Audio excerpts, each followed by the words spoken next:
ఒక్కసారి కొమ్మూరి గోల్డ్ కి కాల్ చేయండి. తాకట్లో ఉన్న మీ బంగారాన్ని విడిపించి మార్కెట్ ప్రైస్ కి వాళ్ళు కొనుక్కుని మిగతా డబ్బులు మీకు ఇచ్చేస్తారు. హాయ్ హలో నమస్తే వెల్కమ్ టు మనం టీవీ. నేను మీ చార్మి. మనం టీవీ ఉన్నది మన కోసం. ప్రస్తుతం ఢిల్లీ మళ్ళీ హై అలర్ట్ అయితే ఇచ్చారనమాట. ఢిల్లీకి సంబంధించి ఎర్రకోట రెడ్ ఫోర్ట్ దగ్గర అయితే ఉండే ఒక శివాలయం దగ్గర అటు ఒక రెడ్ అలర్ట్ అయితే ఉందన్నమాట. ప్రజెంట్ అక్కడ వాతావరణం చూసుకుంటే వచ్చిపోయే వాళ్లకు సంబంధించి కంప్లీట్గా చెకింగ్ ప్రొసీజరు ఈ చాందినీ చౌక్ రెడ్ ఫోర్ట్ ఇదంతా కూడా పక్కనే ఉంటుంది. రెడ్ ఫోర్ట్కి సంబంధించి ఎవరు ఢిల్లీకి వెళ్ళినా కూడా మన రాజధానికి సంబంధించి అంటే ఇండియాకే రాజధాని కాబట్టి అందరూ కూడా ఆ రెడ్ ఫోర్ట్ దగ్గర ఫొటోస్ దిగడము, అదేవిధంగా సోషల్ మీడియాలో పోస్ట్ చేయాలని చెప్పేసి ఎప్పుడూ కూడా ఆ ప్లేస్ అనేది కిటకిటలాడుతూ ఉంటుంది. మరి ఇప్పుడు దానికి సంబంధించి లష్కర్ గ్యాంగ్ అయితే అక్కడికి వచ్చి ఏదో పెద్దగా ప్లాన్ చేయబోతున్నారు అని అయితే క్లియర్గా తెలుస్తోంది. అదే కాకుండా అదే సమయంలో ఇటు హైదరాబాద్లోని ఒక ముగ్గురు దొంగలు, వాళ్ళు దొంగలని చెప్పలే, ముగ్గురు టెర్రరిస్టులు వాళ్ళు జైల్లో ఉండే ఒక పెద్ద ప్లాన్ చేశారన్నట్టుగా కూడా తెలుస్తోంది. మరి ఆ ప్లాన్ ఎక్కడ అమలు చేయబోతున్నారు ఏంటి అంటే ఓవరాల్గా ఇండియా మొత్తం హై అలర్ట్ అని చెప్పాలి. ఇప్పుడు నిజం చెప్పాలంటే ఏ ప్రాంతం ఇప్పుడు అన్నిటికంటే ఇప్పుడు టాప్ మోస్ట్లో ఉండే ఢిల్లీ, రాజధాని ఢిల్లీ, అదేవిధంగా తెలంగాణ రాష్ట్రానికి సంబంధించిన హైదరాబాద్ గత సంవత్సరం నుంచి చూసుకుంటే గత 2 సంవత్సరాలుగా ఈ హై అలర్ట్ అనేది కొనసాగుతూ వస్తుంది. అంతెందుకు మనము డిసెంబర్ టైంలో 2025లో ఒక కారు మానవ బాంబుగా మారింది. నిజంగానే ఒక్కసారిగా పేలడంతో అక్కడికక్కడ ఆ సరౌండింగ్స్లో ఉండే ఒక 15 మంది గాల్లోనే ప్రాణాలు కలిసిపోయాయని చెప్పాలి. అయితే అప్పుడే దానికి సంబంధించి అందరూ కూడా ఏదో చాలా దారుణంగా జరగబోతుంది అనేది ముందస్తుగానే ప్లాన్ చేశారు. మరి ఈ రోజు ఏం జరిగింది ఏంటని కూడా మాట్లాడదాం. అయితే రెడ్ ఫోర్ట్ దగ్గర ఇంటెలిజెన్స్ రిపోర్ట్ నుంచి లష్కర్ గ్యాంగ్కి సంబంధించిన వాళ్ళు అక్కడ ఏదో పెద్దగా కుట్ర పన్నుతున్నారు అనేది అయితే క్లియర్గా అర్థమైంది. అక్కడ ఉండే ఒక దేవాలయానికి సంబంధించి ఆ దేవాలయంలో ప్రజెంట్ ఉన్న వ్యక్తులు ఎవరెవరైతే ఇలానికి పాలుపడాలి అనుకున్న వాళ్ళు ఇంకా దొరకకపోయినప్పటికీ కూడా ఇంటెలిజెన్స్ రిపోర్ట్ అంటే పాకిస్తాన్ దగ్గర నుంచి ఏమైనా చేయాలి అనుకున్నప్పుడు వాళ్ళకి ఎలా అయితే ఇంటెలిజెన్స్ రిపోర్ట్స్ ఇక్కడ నుంచి సపోర్ట్ చేసే వాళ్ళు ఉంటారు, అక్కడ నుంచి కూడా మనకి హెల్ప్ చేసే వాళ్ళు ఎవరో ఒకరు ఉంటారు. అదేవిధంగా ఇంటెలిజెన్స్ ద్వారా ఇది మనుషులు బయటకు వెళ్ళిన సో నార్మల్గా అక్కడ అటు పోలీసులకి అదేవిధంగా మన ఆర్మీ వాళ్ళకు కూడా ఇంటెలిజెన్స్ రిపోర్ట్ రావడంతో ఒక్కసారిగా మనం అక్కడ వాతావరణం చూసుకుంటే కంప్లీట్గా పోలీసులు అదే కాకుండా చెకింగ్ మెషిన్స్ ప్రతి దగ్గర చెకింగ్ మెషిన్స్ పెట్టారు. ఎందుకంటే Chandni Chowk area, red fort area ఎప్పుడు జనాలతో ఉంటుంది. మెయిన్లీ రెడ్ ఫోర్ట్ కంటే కూడా చాందినీ చౌక్ అంటేనే షాపింగ్ ఏరియా. మరి అంత షాపింగ్ ఏరియాకి సంబంధించిన ప్లేస్లోని ఒక శివాలయంకి సంబంధించి ఒక ఆలయంలో, అది శివాలయం అంటున్నారు, శివాలయంకి సంబంధించి అదే ప్లేస్లో ఖచ్చితంగా బాంబు పేలుళ్ళు జరిగే అవకాశం ఉందని, అక్కడ బాంబు పెట్టే అవకాశం ఉందని చెప్పేసి బాంబ్ స్క్వాడ్స్ ఇవన్నీ కూడా అక్కడికక్కడే ఉన్నాయన్నమాట. ఇప్పటికైతే ఇంకా ఎలాంటివి బయటకు రానప్పటికీ ప్రజెంట్ అక్కడ ఇంటెలిజెన్స్ రిపోర్ట్ ద్వారా ఏదైతే వచ్చిందో అప్రాక్సిమేట్లీ ఒక 50కి పైగా పోలీసులు అక్కడే మోహరిస్తూ ఉన్నారు. ఓవరాల్గా రెడ్ ఫోర్ట్ అదేవిధంగా ఇటు చాందినీ చౌక్ దగ్గరికి మరి ఇప్పుడైతే వెళ్లకుండా ఉండడం చాలా చాలా బెటర్ అంటున్నారు. ఎందుకంటే డిసెంబర్కి సంబంధించి జరిగినప్పుడే అందరూ కూడా హై అలర్ట్ ఇచ్చేశారు. అంతెందుకు మన 26 జనవరికి కూడా కొన్ని ప్లేసెస్లలో అటు ఇంటెలిజెన్స్ రిపోర్ట్కి సంబంధించి కొన్ని ప్లేసెస్లలో ఖచ్చితంగా ఏదో ఒక బాంబు దాడి చేసే ప్రయత్నం చేస్తున్నారని కూడా అన్నారు. ఒక ముఠాని కూడా పట్టుకున్నారు.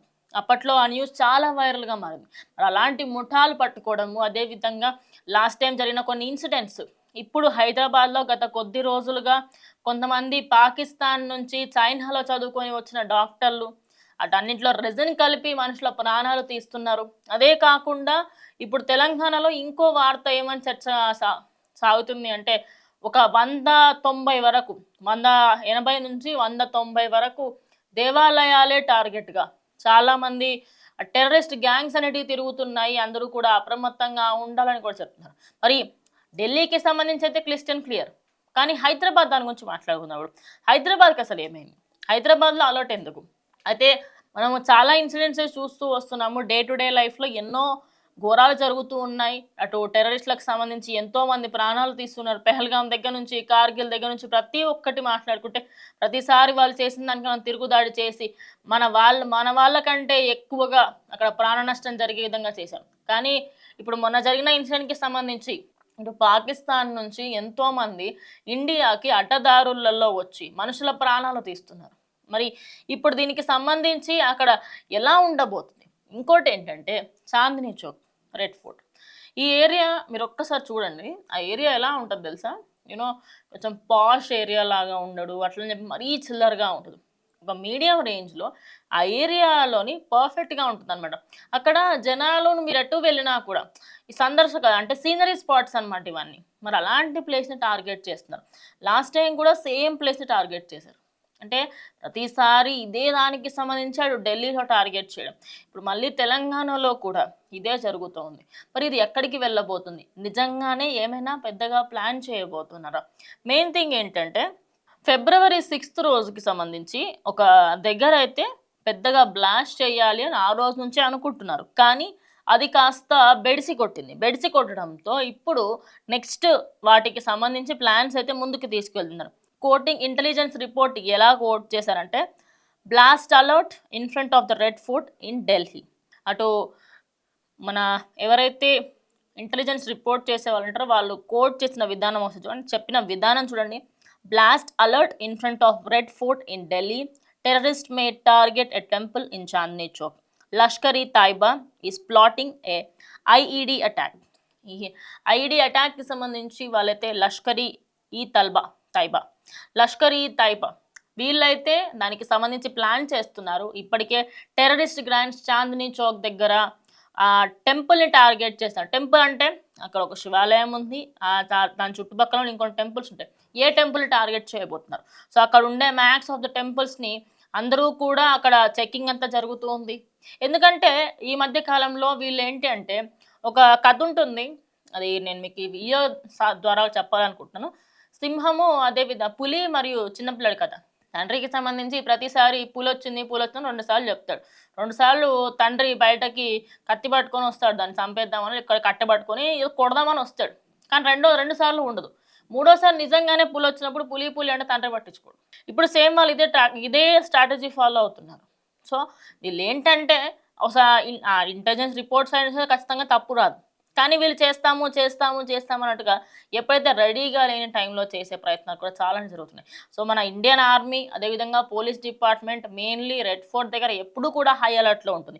సో ప్రజెంట్ అక్కడ అథారిటీస్ ఎగ్జాక్ట్గా పర్టికులర్గా ఇదే టెంపుల్ అని కానీ ఈ ఏరియా అన్నట్టుగా ఏమి చెప్పకపోయినప్పటికీ చాందినీ చౌక్ దగ్గర అయితే ఖచ్చితంగా జరగబోతుంది అని అయితే క్లియర్గా చెప్పడంతో ప్రజెంట్ ఆ ఏరియా అంతా ఫుల్ అలర్ట్గా అయితే మారింది. నవంబర్కి సంబంధించి మనం ఒకసారి చూసుకుంటే రెడ్ ఫోర్ట్ దగ్గర November 10, 2025 ఒక 15 మంది చనిపోవడం జరిగింది. ఒక్కసారిగా బ్లాస్ట్ అయింది ఒక కారు. ఆ కారు కూడా ఆ ఏరియా అంటే రెడ్ ఫోర్ట్ సమీపంలోనే జరిగింది. మరి అదే విధంగా ఈసారి మళ్ళీ ఏమైనా ప్లాన్ చేయబోతున్నారా అనేది కూడా చూడాల్సి ఉంది. ఇక లోపలికి వచ్చే ప్రతి ఒక్కరికి సంబంధించి అంటే ఇప్పుడు ఢిల్లీలో ఉన్న వాళ్ళందరూ కూడా ఒకసారి మీరు ఎక్కడికి వెళ్తున్నారు ఏంటి, చాందినీ చౌక్, రెడ్ ఫోర్ట్ ఎవరెవరైతే ఇక్కడి నుంచి అక్కడ వెళ్ళారో వాళ్ళందరూ కూడా కొద్ది రోజులు దాని నుంచి దూరంగా ఉంటే బెటర్ అని అంటున్నారు. ఓవరాల్గా చూసుకుంటే ఇన్వెస్టిగేషన్ అయితే నడుస్తోంది. ఇంకా కంప్లీట్గా ఎలాంటి దానికి సంబంధించి బయటకు ఏమి రాలే. నేషనల్ ఇన్వెస్టిగేషన్ ఏజెన్సీ అయితే దీని మీద స్టార్ట్ చేసింది ఇన్వెస్టిగేషన్. రీసెంట్లీ ఎన్ఐఏకి సంబంధించి February 13న ఇది ఇన్వెస్టిగేషన్ అనేది ఇంకా ఒక 45 రోజుల పాటు మేము పొడిగిస్తున్నాము అని కూడా చెప్పుకొచ్చింది. ఢిల్లీ బ్లాస్ట్కి సంబంధించిన కేసులో ఇంకా ఎలాంటి దాని గురించే మనం ఇంకా కంప్లీట్గా డీటెయిల్స్ తెలుసుకోలేకపోయాము. ఇక ఇప్పుడు చూసుకుంటే ఓవరాల్గా నెక్స్ట్ ఇంకో దాడి చేయబోతున్నారు అనేది ఇప్పుడు నిజంగానే చాలా దారుణంగా కనిపిస్తుంది. మరి ఆ రోజు జరిగిన దాడికి సంబంధించి ఎవరు చేశారు ఏంటి అవంతా కూడా ఇప్పుడు బయటకు వస్తున్నాయి. ఇక ఎన్ఐఏకి సంబంధించి వాళ్ళు ఎక్స్టెండ్ చేసిన పీరియడ్ అది కూడా ఇప్పుడు చాలామంది మాట్లాడుకుంటున్నారు. సో పాతదానికి సంబంధించి ఇంకా రోజులు దొరకలేవు. మరి దీనికి సంబంధించి ఫర్దర్గా ఇంకా ఏం చేయబోతున్నారు, ఎంత పెద్ద ప్లాన్ ఉంది? సో ప్రతి ఒక్కరు అది హైదరాబాదా, ఆంధ్రానా, తెలంగాణనా, కేరళనా, కోల్కత్తానా, అటు అస్సామా, మణిపుర ఏది సంబంధం లేదు. మొత్తం ఉన్న స్టేట్స్ అన్నీ ప్రతి ఒక్కరు కూడా మనం అలర్ట్గా ఉండడం బెటర్. మెయిన్లీ ఢిల్లీ అండ్ హైదరాబాద్లో అలర్ట్గా ఉండాలని చెప్పేసి కూడా అటు చాలామంది నిపుణులు కూడా చెప్పడం జరుగుతుంది. సో బెటర్ ఎవరెవరైతే ఢిల్లీకి ప్లాన్స్ వేసుకుంటున్నారో సో క్యాన్సిల్ చేసుకుంటే బెటర్ అనేది చాలామంది కూడా చెప్తారు. సో మీరేమనుకుంటున్నారు, ఇది ఎక్కడ వరకు దారి తీస్తుంది ఏంటి అని ఖచ్చితంగా కమెంట్ చేయండి. ఇది వాళ్ళ వీడియో. స్టే ట్యూన్ టు మనం.